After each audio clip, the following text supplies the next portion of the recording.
सध्या सण उत्सवाचा काळ सुरू आहे आणि या सण उत्सवाच्या काळामध्ये जर आपण पाहिलं तर पूजेवर जर आपण पाहिलं तर मोठ्या प्रमाणावर फळं ठेवले जातात आणि त्यामुळे फळांची मागणी जी आहे ती सध्या अमरावतीच्या बाजारपेठेमध्ये वाढलेली आहे। जवळपास 200 रुपये किलोपर्यंत सर्वसाधारण फळं ज्या आहेत त्या किमती गेलेल्या आहेत। सफरचंद जवळपास 200 रुपये किलोवर गेलेला आहे। डाळिंब देखील जवळपास 160 ते 200 रुपये किलोवर गेलेला आहे। मागणी जी आहे ती वाढलेली आहे, पण दुसरीकडे पावसामुळे जे आहे ते फळांचं नुकसान झालं आणि त्यामुळे बाजारपेठेमध्ये फळांची आवक घडलेली आहे आणि त्यामुळे दरात जे आहे ते मोठ्या प्रमाणावर वाढ झाली। याचा फटका सर्वसामान्य अमरावतीकरांना जे आहे ते बसत असल्याचं सध्या आपल्याला पाहायला मिळत आहे।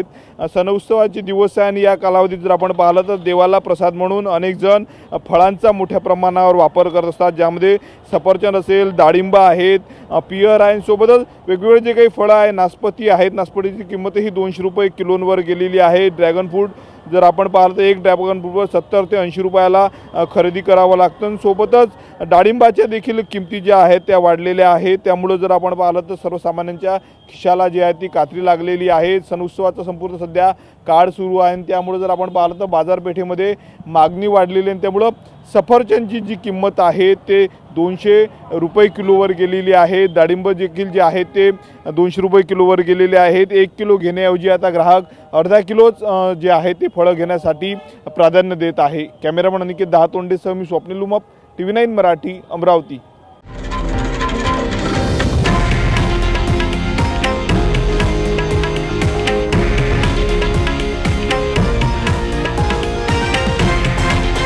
हे आहे देशातील नंबर 1 न्यूज नेटवर्क आणि आपण पाहत आहात TV9 मराठी, एकमेव।